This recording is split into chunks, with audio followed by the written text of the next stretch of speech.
नमस्कार दोस्तों, स्वागत है आपका पी फॉर पॉलिटी चैनल पे। और इस सीरीज में हम जो आपकी पॉलिटिकल साइंस माइनर की फोर्थ सेमेस्टर में जो पेपर है कंपैरेटिव पॉलिटिक्स, उसमें टोटल 6 यूनिट है। उसकी जो पहली यूनिट आज हम कंप्लीट करेंगे, क्योंकि 23 में से आपके एग्जाम, उससे पहले मैं आपकी 6 की 6 unit revision point of view से आपकी मैं कंप्लीट करवाऊंगा। तो आज हम फोकस करने वाले हैं आपकी यूनिट 1 पे। होपफुली आपको यदि ये वीडियोज अच्छी लगती हैं तो लाइक कमेंट शेयर आप ये कर सकते हैं। तो जो यूनिट 1 है तो उस पर हम फोकस करते हैं, क्योंकि जो अपना पेपर है कंपैरेटिव पॉलिटिक्स, तो वर्ड है कंपैरेटिव, ये कंपैरिजन से निकल के आता है कि कैसे दो चीजों के बीच में कंपैरिजन करके एक एक हम जो कॉन्टेक्स्ट है वो निकाल सकते हैं। तो इसलिए जो पहली यूनिट है वो बताती है कि कैसे कंपैरेटिव पॉलिटिक्स, जो कंपैरेटिव कंपैरिजन है, उसकी क्या विशेषताएं हैं, क्या प्रकृति है, कैसे विस्तार है, क्या विधियां हैं, तो उसके बारे में क्या कंपैरेटिव पॉलिटिक्स की डेफिनेशन है, क्या स्कोप्स हैं, उन सब के बारे में आज हम इस वीडियो में कंप्लीट करेंगे। तो स्टार्ट करते हैं इस चीज़ को। तो पहला जो है कि जो कंपैरेटिव पॉलिटिक्स को डिफाइन करते हैं, वो सबसे पहले जो थिंकर आते हैं वो आपके जीन ब्रॉन्डल आते हैं। ये कहते हैं कि कंपैरेटिव पॉलिटिक्स जो है ना, वो एक साइमल्टेनियस कंपैरिजन है। ठीक है, यदि किसी दो चीजों के बीच में या किसी दो पॉलिटिकल सिस्टम के बीच में आप कंपैरिजन करते हैं तो वो एक साइमल्टेनियस कंपैरिजन है। ठीक है, दूसरा क्या है, हेग और ये जो नेक्स्ट जो थिंकर आते हैं आपके हेग, हरूप और आपके कॉर्मिक, ये कहते हैं कि जो सिस्टमेटिक जो कंपैरेटिव पॉलिटिक्स है ना, सबसे पहले मैं आपको बता दूं कि कंपैरेटिव पॉलिटिक्स के फादर माने जाते हैं अरिस्टोटल, जिसको आप हिंदी में अरस्तु भी बोलते हैं, क्योंकि उस टाइम पे उन्होंने 158 जो कॉन्स्टिट्यूशन है, 158 कॉन्स्टिट्यूशन उन्होंने रीड आउट किए थे अलग अलग सिटी स्टेट के, और उनके बीच में एक कंपैरिजन किया था कि क्या क्या कौन कौन से कॉन्स्टिट्यूशन जो सिटी स्टेट्स के हैं उनमें क्या क्या सिमिलैरिटीज है। ठीक है, तो कंपैरेटिव पॉलिटिक्स का आपको कभी भी मेंशन करना हो तो वो आप फादर माने जाते हैं आपके अरस्तु, इंग्लिश में जिनको एरिस्टोटल बोला जाता है। ठीक है, उसके बाद हम ये डेफिनेशन देख रहे हैं कि जिसमें सबसे पहली जो डेफिनेशन वो आपकी जीन ब्रॉन्डल ने दी है। वो कहते हैं कि ये एक कंपैरिजन है, साइमल्टेनियस कंपैरिजन है बिटवीन टू पॉलिटिकल सिस्टम्स। ठीक है, उसके बाद आपके हेग आते हैं, ये कहते हैं कि ये जो कंपैरेटिव पॉलिटिक्स है ना, ये एक सिस्टमैटिक स्टडी है किसके बीच में, government politics across different countries. अब क्योंकि जब हम कंपैरेटिव पॉलिटिक्स का आगे सिलेबस करेंगे तो हम देखेंगे कि जो अलग अलग जो कंट्रीज हैं उनके बीच में हम कंपैरिजन देखेंगे। जैसे यूएस में देखेंगे हम, प्रेसिडेंशियल सिस्टम है, वहां पे प्रेसिडेंट का कानून चलता है। दूसरी साइड वहीं पे हम इंडिया में देखते हैं तो पार्लियामेंट्री सिस्टम है, तो उन दोनों के बीच में कंपैरिजन देखेंगे। तो यहां पे ये जो थिंकर है ये कह रहे हैं कि ये एक सिस्टमैटिक स्टडी है गवर्नमेंट की पॉलिटिक्स की अक्रॉस डिफरेंट कंट्रीज में, जो कि फोकस करती है, आइडेंटिफाई करती है बोथ डिफरेंस एंड सिमिलैरिटीज। जो दो कंट्री का मैंने अभी एग्जांपल दिया आपको, इंडिया और जैसे यूएस का, क्योंकि इंडिया में पार्लियामेंट्री सिस्टम है, यूएस में आपका प्रेसिडेंट का सिस्टम है, तो उन दोनों में क्या डिफरेंसेस हैं, क्या सिमिलैरिटीज हैं, उसको फाइंड आउट करता है। तीसरे जो थिंकर आपके आते हैं वो आपके आते हैं मनोरंजन मोहंते। ये कहते हैं कि जो कंपैरेटिव पॉलिटिक्स है ना, इसका मतलब सिंपल ये नहीं है कि भाई आपको कंपेयर करके किसी दो कंट्री के पॉलिटिकल सिस्टम आपको सिमिलैरिटीज और डिफरेंस निकालने, ये इससे परे है कि ये क्या है, एक इंटर रिलेशनशिप है बिटवीन कंट्रीज एंड सोसाइटी। ये एक ब्रॉड पर्सपेक्टिव है जो कि अंडरस्टैंडिंग करता है, इंप्रूव करता है किसमें, इंटरप्रिटेशन ऑफ पॉलिटिकल इवेंट्स।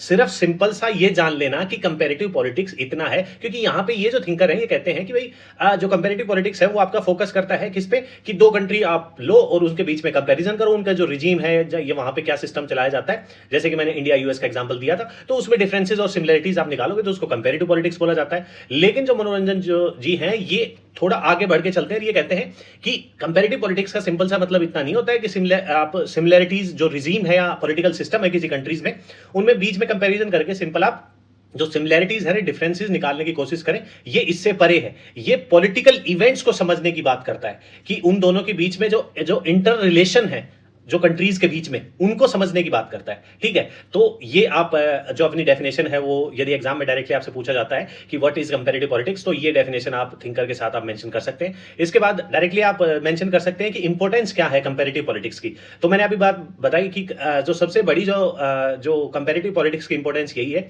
कि इससे हमें एक कॉन्टेक्स्ट मिलता है कि कैसे ये हमें हेल्प करता है किसमें, रिकॉग्नाइजिंग पैटर्न अक्रॉस आपके पॉलिटिकल सिस्टम, जो डिफरेंट अलग अलग कंट्रीज में जो पॉलिटिकल सिस्टम है उसमें जो पैटर्न्स है, वेरिएशंस है, उनको समझने में हमें हेल्प मिलती है। क्योंकि कहीं ना कहीं हम कंपेयर करेंगे। ठीक है, उससे एक हमें कॉन्टेक्स्ट में, क्योंकि ये एक ह्यूमन टेंडेंसी है, कंपेयर करना एक ह्यूमन टेंडेंसी है। क्योंकि आप खुद ही देख लो, आप यदि कहीं शॉपिंग करने जाते हो या कहीं डिनर या लंच पे जाते हो, तो जहां जहां जिन जिन कैफेज में आपने खाना खाया है आप कंपेयर करते हो कि लास्ट वाले से अच्छा था या लास्ट वाले से बुरा था, या शॉपिंग करने जाते हो तो वहां आप देखते हो, ठीक है। तो हर चीज में इंसान कंपेयर करता है, तो ये एक ह्यूमन टेंडेंसी है। इसीलिए जो कंपेरेटिव पॉलिटिक्स भी है, वो भी हमें जो पॉलिटिकल सिस्टम है उसके बीच में क्या जो रियल करेक्ट क्रक्स है, कि उसमें क्या इंटरपर्सनल जो रिलेशन है, क्या उनमें डिफरेंसेस हैं, क्या उनमें सिमिलैरिटीज हैं, इन सब के बारे में जानने का हमें एक मौका देता है कंपेरेटिव पॉलिटिक्स। और ये जो कैपेबिलिटीज है ना, वो हमारी एबिलिटीज को क्या करता है, एनहांस करता है। एबिलिटी को जो कि एनालाइज करना चीजों को, कि कैसे एनालाइज करें, कैसे उनको एक्सप्लेन करें, ठीक है, और respond to political phenomena effectively, कि उस पॉलिटिकल फिनोमिना या उस पॉलिटिकल रिजीम या सिस्टम के बारे में जिसके बारे में हम बात कर रहे हैं, उसको हम अच्छे से समझ पाएं, ठीक है। और ये क्या है कि ये पॉलिटिकल जो अंडरस्टैंडिंग है ना, उसकी डेप्थ को क्या कर देता है, एनहांस कर देता है, मतलब उसको विस्तार से हमें समझने का मौका देता है आपका कंपेरेटिव पॉलिटिक्स। क्योंकि आगे आने वाली जो यूनिट्स हैं उसमें हम देखेंगे कि ये सिंपली जो पॉलिटिकल सिस्टम है उसमें कंपैरिजन करने के लिए नहीं बताता, कि ऐसा नहीं है कि भाई सिर्फ यूएस का प्रेसिडेंशियल सिस्टम और इंडिया का पार्लियामेंट्री सिस्टम में आप कंपैरिजन कर रहे हैं। आगे आने वाली यूनिट्स में हम देखेंगे कि कंपैरेटिव पॉलिटिक्स में हमें देखने को मिलेगा कि ये इलेक्टोरल सिस्टम के बारे में बात करता है, जैसे first pass the post system, उसकी आपके प्रोज एंड कॉन्स, लाभ और हानियां के बारे में बात करेगा। दूसरा आपका प्रोपोर्शनल रिप्रेजेंटेशन, ठीक है, सिंगल जो पॉलिटिकल इवेंट्स हैं या सिस्टम्स हैं उन पे भी फोकस करता है। ऐसा ही नहीं है कि भाई कंपैरिजन है तो दो ही चीजों के बीच में होगा, ये एक इंडिविजुअल जो पर्सपेक्टिव है, जैसे मैंने फर्स्ट द पोस्ट सिस्टम और प्रोपोर्शनल रिप्रेजेंटेशन के बारे में बताया, तो ये जो इंडिविजुअल इवेंट्स हैं या इंडिविजुअल जो चीजें हैं उन पे भी फोकस करता है, ठीक है। तो ये हिंदी मीडियम वाले बच्चे हैं जो कि आप अपना स्क्रीनशॉट ले सकते हैं। नेक्स्ट जो आता है कि जो नेचर क्या है कंपैरेटिव पॉलिटिक्स का, डायरेक्टली जो पहली यूनिट है वो इसी चीज पे फोकस करती है कि कंपैरेटिव पॉलिटिक्स जो आपका पेपर का नाम है उसी के इर्द गिर्द, कि उसके स्कोप क्या है, उसके नेचर क्या है, उसके लाभ क्या है, ठीक है, उसकी डेफिनेशन क्या है। तो नेचर जब देखा जाए आपका कंपैरेटिव पॉलिटिक्स का, तो मेनली हमने देखा कि ये सेंट्रल फोकस होता है कंपेयरिंग नेशनल सिस्टम्स, जो कि वहां पे नेशनल सिस्टम का मतलब सिंपल सा यही है कि वहां पे कैसी रिजीम है उसके बारे में कंपैरिजन, वहां पे क्या पॉलिटिकल सिस्टम है, ठीक है, which major units in the world politics. लेकिन साथ के साथ ऐसा नहीं है कि सिंपल, ये मैंने आपको पहले भी रिपीट किया है कि इतना ही मतलब नहीं है कंपैरेटिव पॉलिटिक्स का कि सिर्फ दो कंट्रीज को हम क्या करें, उनके पॉलिटिकल सिस्टम को कंपेयर करें और कंपैरेटिव पॉलिटिक्स वहीं खत्म हो जाता है। ऐसा नहीं है, क्योंकि ये क्या करता है, ये इससे बियॉन्ड है, नेशनल सिस्टम से बियॉन्ड है। कैसे? क्योंकि ये जो मल्टीपल कंट्रीज है उनके बारे में देखता है, वेस्ट एशिया के बारे में देख लिया, ठीक है, साउथ ईस्ट के कंट्रीज के बारे में देख लिया, आपके नॉर्दर्न अमेरिका के बारे में देख लिया। इसके अलावा जो एम्पायर सिस्टम है, पॉलिटिकल सिस्टम जो एम्पायर्स थे उनमें कैसा था, रोमन एम्पायर है, ओटोमन एम्पायर है, मुगल है, उनके बारे में भी हमें जो डीप अंडरस्टैंडिंग प्रोवाइड करता है। इसके बाद जो शार्क है आपका, यूरोपियन यूनियन है, नाफ्टा है, north America free trade agreements, इनके बीच में भी हमें ये अंडरस्टैंडिंग, ये जो पेपर है या जो ये कंपैरेटिव पॉलिटिक्स जो है वो हमारी जो अंडरस्टैंडिंग है उसको बढ़ावा देता है। इसके बाद ये टाइप्स ऑफ पॉलिटिकल रिजीम, क्योंकि कंपैरेटिव, मैं बार बार इसी चीज को रिपीट कर रहा हूं कि कंपैरेटिव पॉलिटिक्स का सिंपल सा इतना ही मतलब नहीं है कि जो रिजीम है उनके बीच में कंपैरिजन, उसमें सब कुछ आ जाता है। जैसे हमने देखा कि ये रोमन एम्पायर के जो रोमन एम्पायर हो गया, ओटोमन एम्पायर हो गया, मुगल एम्पायर हो गया, इनमें जो पॉलिटिकल सिस्टम कैसा था उसके बारे में बताता है। सार्क जो आपके रीजनल ग्रुप्स हैं, सार्क हो गया, बिम्स्टेक हो गया, यूरोपियन यूनियन हो गया, इनके बारे में भी हमारी समझ बढ़ाता है। इसके साथ साथ जो पॉलिटिकल रिजीम्स है कि भाई डेमोक्रेटिक और अथॉरिटेरियन जो रिजीम्स हैं, ठीक है, तो उनके बीच में क्या डिफरेंसेस है, क्या सिमिलरिटीज हैं, किन किन कंट्रीज में है, ये हैं क्या क्या इसके। ऐसा नहीं है कि भाई अथॉरिटेरियन रिजीम है तो सिंपल सा इसका मतलब यही नहीं है कि भाई इसकी सारी ही जो हानियां होंगी, इसके लाभ भी बताता है वो कि क्या क्या लाभ हो सकते हैं, ठीक है। तो कंपैरिजन ऑफ इंडिविजुअल कंपोनेंट्स, ऐसा नहीं है कि भाई यहां पे हम देख रहे हैं कि अलग अलग जो एम्पायर है या डेमोक्रेटिक अथॉरिटेरियन दो वेरिएबल लेके चल रहा है, लेकिन सिंगल वेरिएबल पे भी काम करता है। जैसे आपका पॉलिटिकल सिस्टम, इलेक्टोरल सिस्टम, मैंने पहले भी आपको बताया है कि जैसे आगे आने वाली यूनिट में हम देखेंगे first pass the post system, proportional representation, political institution, policies, scope.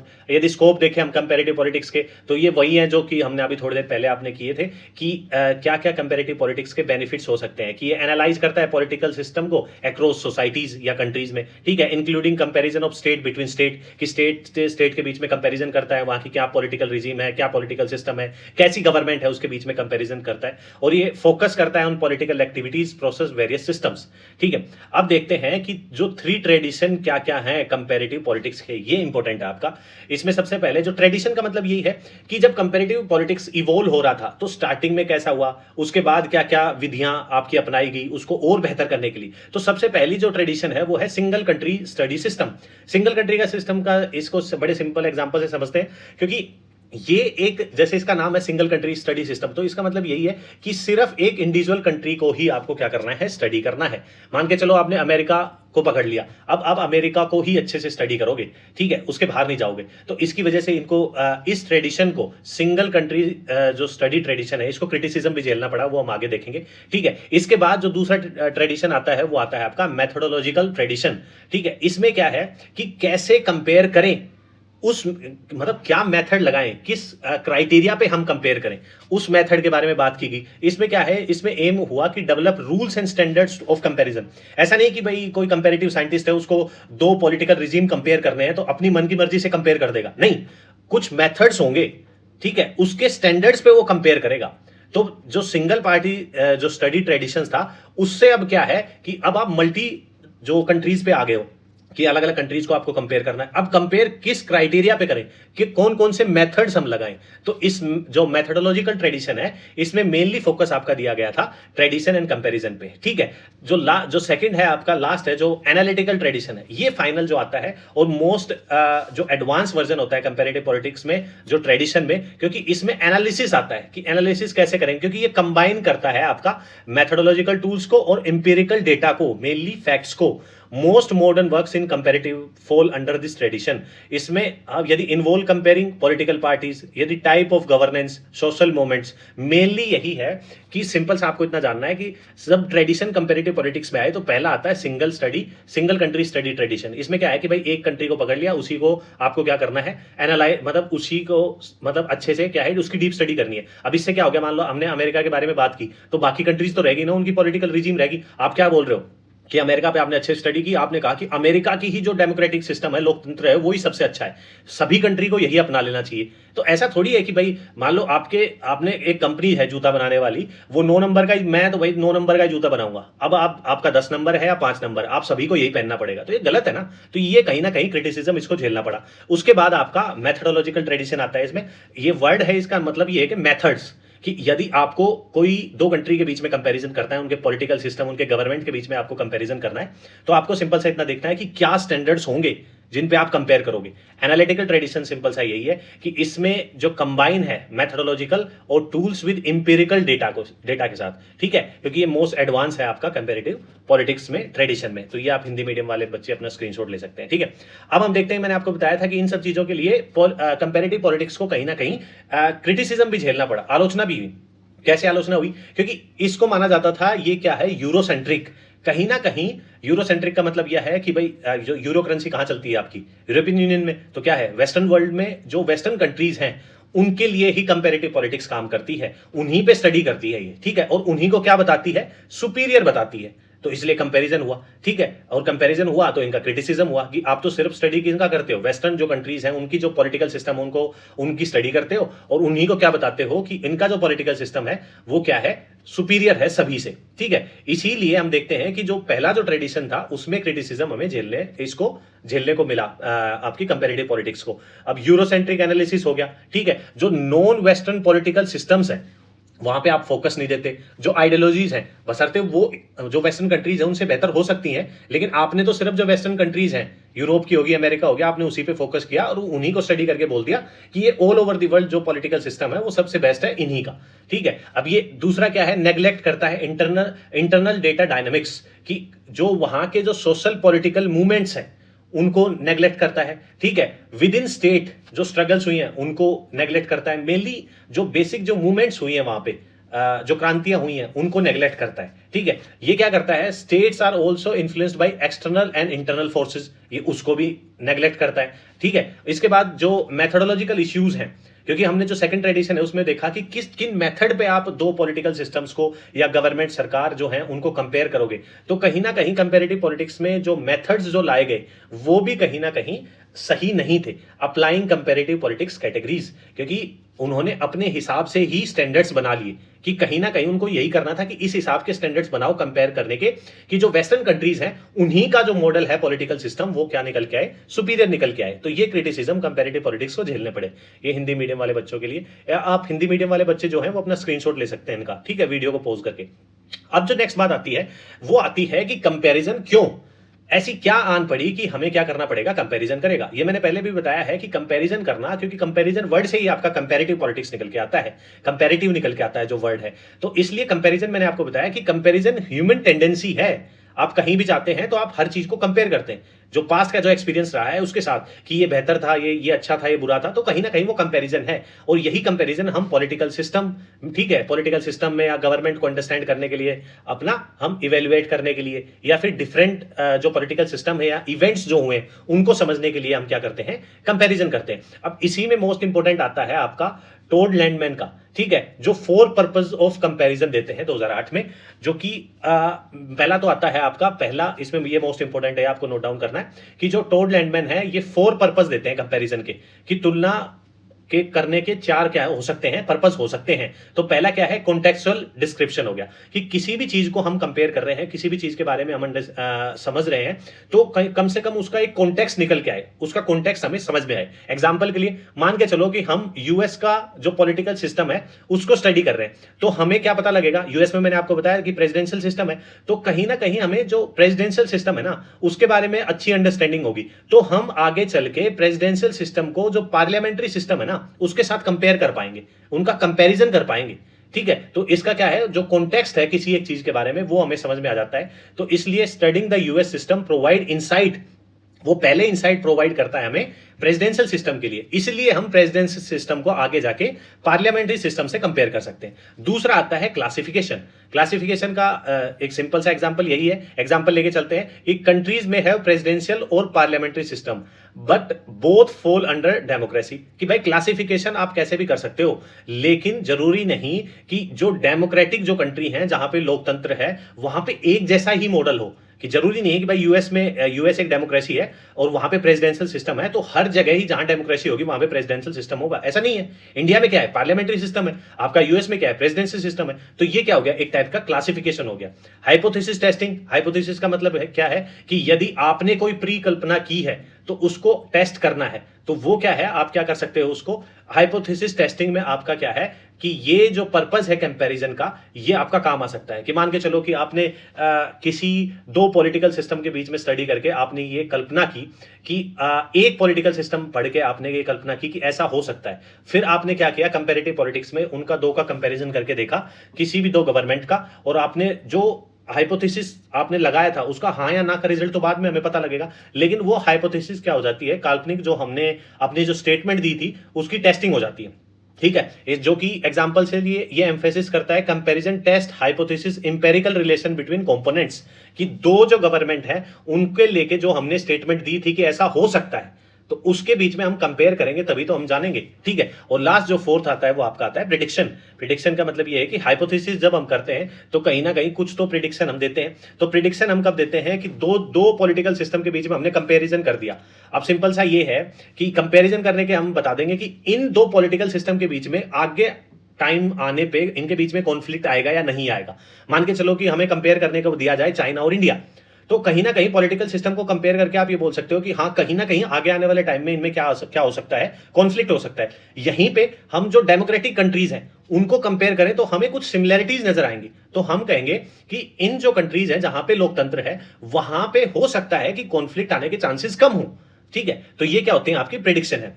Comparison की जो एड्स इन अंडरस्टैंडिंग वो सिंपल सा यही है कि भाई जानना अननोन पॉलिटिकल सिस्टम को, variation in political outcome, socio economic context को जानना, ठीक है।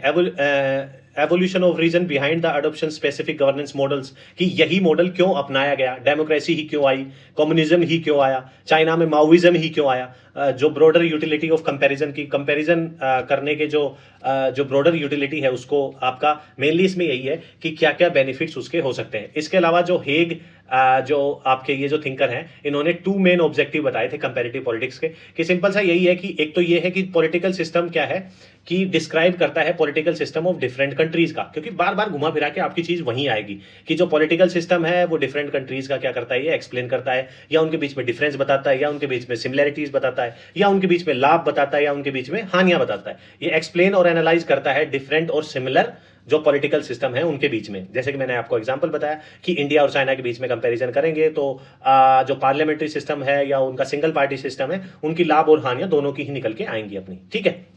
ये हिंदी मीडियम वाले बच्चों के लिए।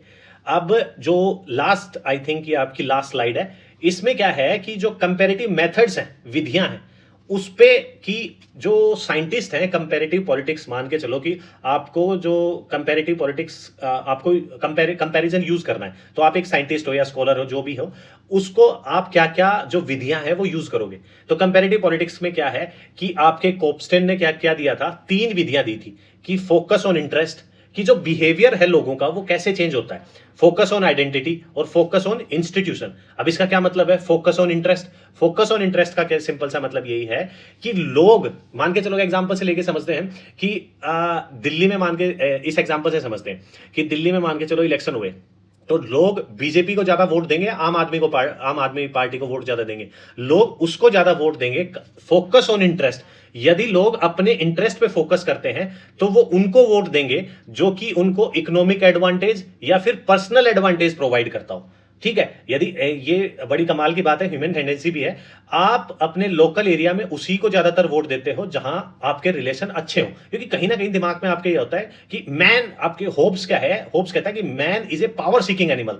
ठीक है, तो कहीं ना कहीं ये चीज देखने को मिलती है कि जो एडवांटेज है, आप एडवांटेज जो पर्सनल इंटरेस्ट अपना फुलफिल होता होगा, आप वहां वोट ज्यादा प्रोवाइड करोगे। ठीक है, तो फोकस ऑन इंटरेस्ट। दूसरा है फोकस ऑन आइडेंटिटी। आइडेंटिटी का मतलब क्या है कि जहां पे वोट ऐसे दिए जाएं कि लोग क्या है, आप धर्म जात पात ये सब चीज देख के, कि उसकी आइडेंटिटी देख के उसको क्या दिया जाए, वोट दिया जाए। For example a religious group, कि मान के चलो कि एक धार्मिक ग्रुप है, वो उसको सपोर्ट करेगा, उस सरकार को सपोर्ट करेगा जिसके साथ उसकी आइडेंटिटी और जो विश्वास है, बिलीफ्स हैं, वो जुड़े हुए हैं, उसके अगेंस्ट के नहीं करेगा, क्योंकि उसको पता है कि यदि वो पावर में आ गए तो गड़बड़ हो जाएगी। ठीक है, इसलिए थर्ड क्या है, फोकस ऑन इंस्टीट्यूशन। अब इंस्टीट्यूशन का क्या मतलब है कि जो इंस्टीट्यूशन है, कि वहां पे मान के चलो, मैंने एग्जांपल आपको दिया था कि यदि जो लोकतांत्रिक जो कंट्रीज हैं, लोकतंत्र जहां पे है, डेमोक्रेसी जहां पे है, तो जरूरी नहीं वहां पे प्रेसिडेंशियल सिस्टम हो और जरूरी नहीं वहां पे पार्लियामेंट्री सिस्टम हो। ऐसा ही यहां पे जो फोकस ऑन इंस्टीट्यूशन में ये है कि आपको इंस्टीट्यूशन पे फोकस करना है। जैसे यूएस में क्या है, यूएस क्या यूज करता है, first pass the post system, electoral system. और जर्मनी अपने इलेक्शंस में क्या यूज करता है, प्रोपोर्शनल रिप्रेजेंटेशन। और कमाल की बात है, दोनों ही क्या है, आपकी डेमोक्रेसीज हैं, लेकिन अलग अलग आउटकम आते हैं ड्यू टू इंस्टीट्यूशनल डिफरेंसेस।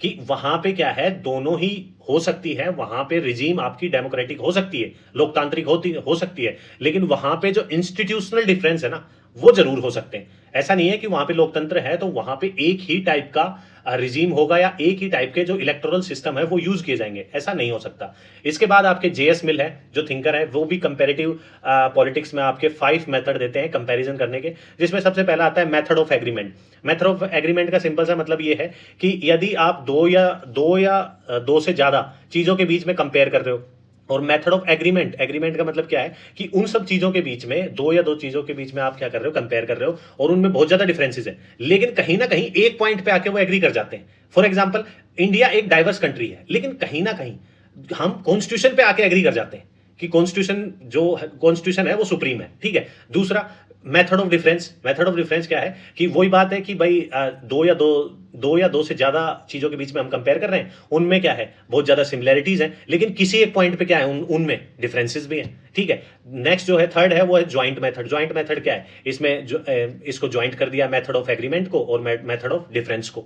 उसके बाद आता है मेथड ऑफ रेजिड्यू। रेजिड्यू का मतलब ये है कि जो नोन जो कॉजेज हैं, जो कॉजेज हम जानते हैं, जो खामियां हम जानते हैं, उनको हटा दो, और जो रिमेनिंग जो फैक्टर है उसको हम क्या करें, आइडेंटिफाई करें। कि मान के चलो कि हमें ये पता है कि दो कंट्रीज के बीच में हम क्या कर रहे हैं, कंपैरिजन कर रहे हैं, हमें पता है कि यहां पे एरर आ सकता है, हम इस चीज को स्टडी कर रहे हैं और यहां पे एरर आ सकता है, तो हम उस चीज को हटा देते हैं।